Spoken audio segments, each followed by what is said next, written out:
Time sure flies, doesn't it? We've reached the end of the first season of the Twilight Zone. What a trip. There have been a few low points, but many very high points as well. Let's wrap this season up with everyone's two favourite things, statistics and lists. First, let's break down the season by score. I'll recap how many episodes ended up in each score category, plus a percentage of the season's total. The percentages are rounded, so don't get too picky with the math here. It's just for fun after all. First, we have the 0 out of 3 category. In this one, we only had 2 episodes, or 6% of the season. The Fever and Elegy. Second, we have the 1 out of 3 category. In this category, we had 10 episodes, or 28% of the season. One for the Angels, Escape Clause, Time Enough at Last, The Four of Us Are Dying, The Hitchhiker, Long Live Walter Jameson, Execution, The Chaser, Mr. Beavis, and The Mighty Casey. Next, we have the 2 out of 3 Fedora category, and in this one, we have 7 episodes, or 19% of the season.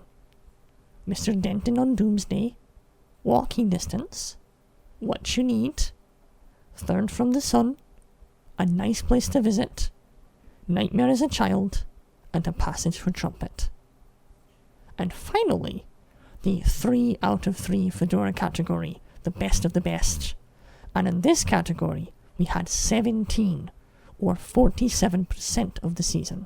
So I am proud to say that most of the season was fantastic. Where is Everybody?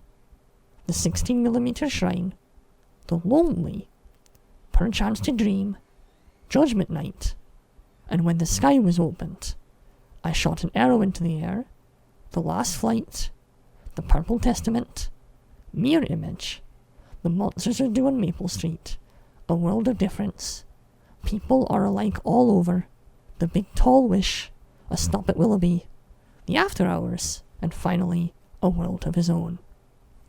And now, here's a pie chart I put together, because pie charts make everything better. Next, let's look at the authors who made this season possible. As Serling always said, the Twilight Zone was a writer's show, and so it only seems fitting for us to honour those who contributed stories to this season. We'll break down each writer's contribution in number of episodes and percentage of the season. From least to most. Robert Presnell Jr., who wrote 1 episode of the season, or 3%. A quick look at Robert Presnell Jr.'s portfolio can tell you why Serling recruited him into the fairly elite circle of writers for the first season of this show.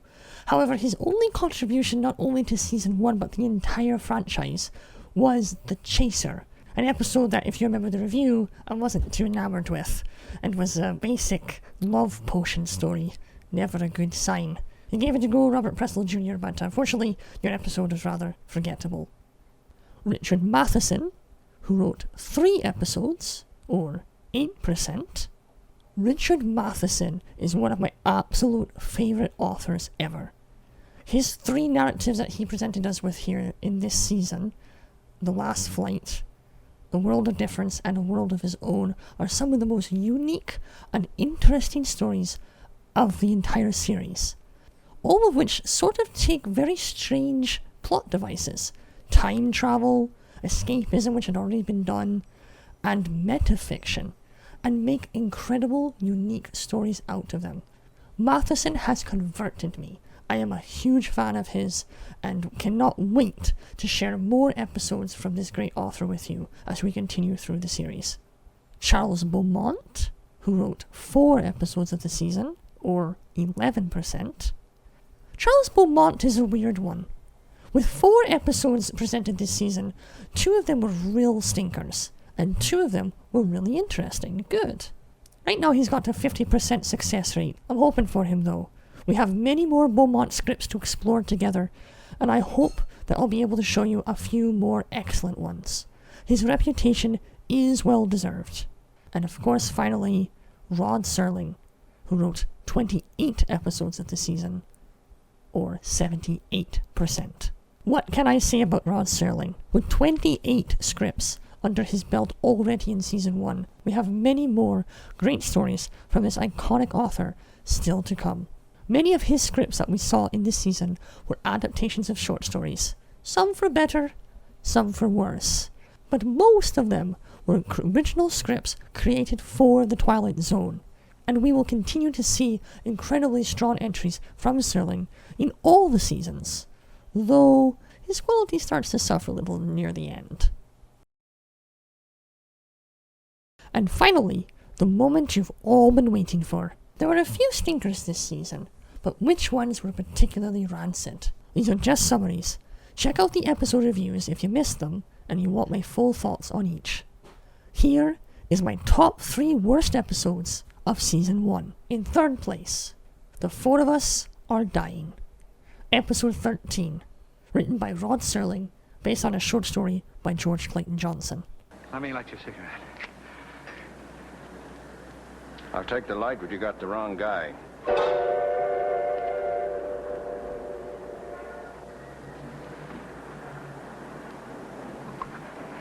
I'm real sorry, buddy. I thought you were the guy I just seen in the bar. I'm real sorry. Why not a beautiful dame? For the number 3 spot, I was choosing between this and Long Live Walter Jameson, which are both equally boring and uninspired tales.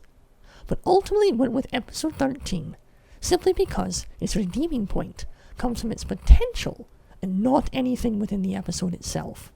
It carries in its undertone a fascinating concept, but the unlikable characters, rushed storyline, and pointless ending bury it far enough down that it'll never see the sun. A forgettable tale that illustrates that good concepts can't save a story. And in second place, Elegy, episode 20, written by Charles Beaumont. Or it could be that time itself is suspended here.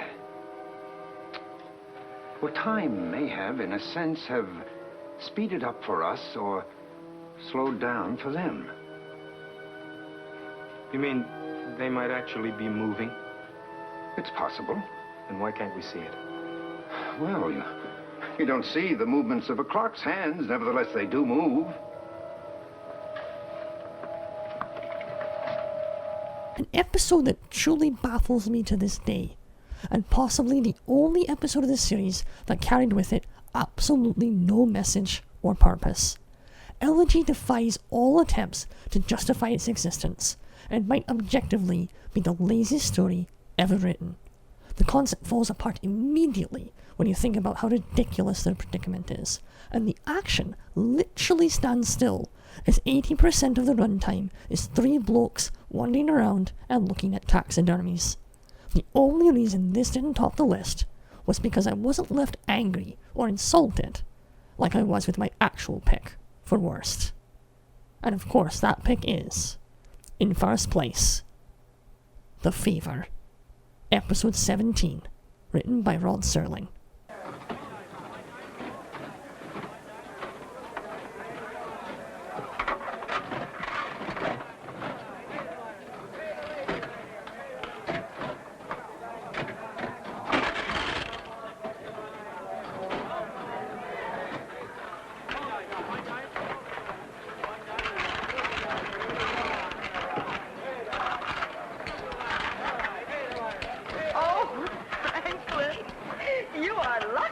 I hate this episode. I hate the characters, I hate the setting, I hate Serling's terrible handling of addiction, and I hate that terrible noise the slot machine makes when it chases him.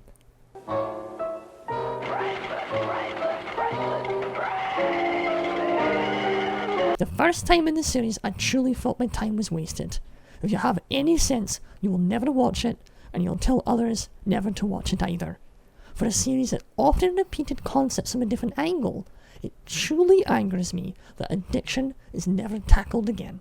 And this rubbish pile is the only time the series approaches such an important message.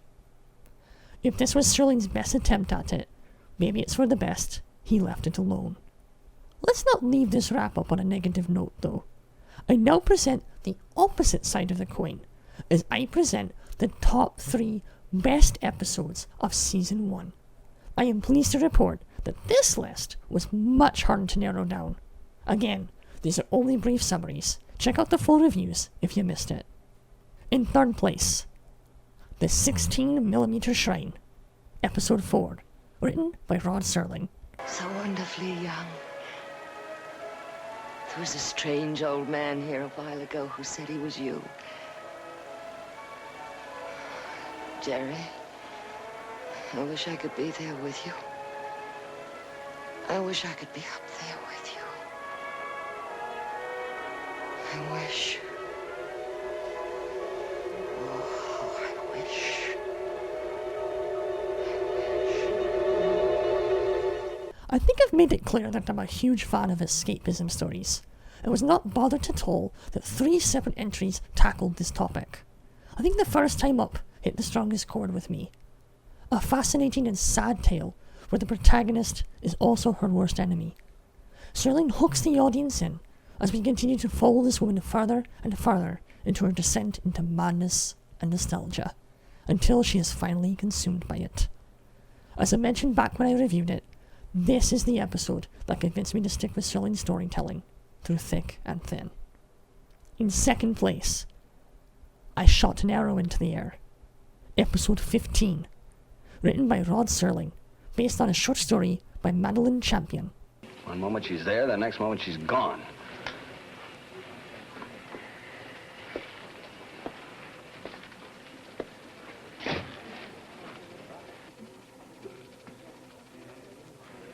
I shot an arrow into the air. It landed I know not where. Nursery rhyme for the age of space. Gentlemen, wherever you are, God help you. This episode exudes cleverness. Clever concept, clever dialogue, a clever reference to a poem, and one of the greatest ironic twists ever conceived. Even Serling's pointless mid-episode narration can't undo this episode's genius pacing, all building to a cruel but justified ending, given away by the title for those well-versed in poetry. A natural evolution of the speculative tales of print and radio it was inspired by. It defines everything that is good about the Twilight Zone. And, in first place, the best episode of Season 1 is... And When the Sky Was Opened, Episode 11, written by Rod Serling, based on a short story by Richard Matheson. Ellington.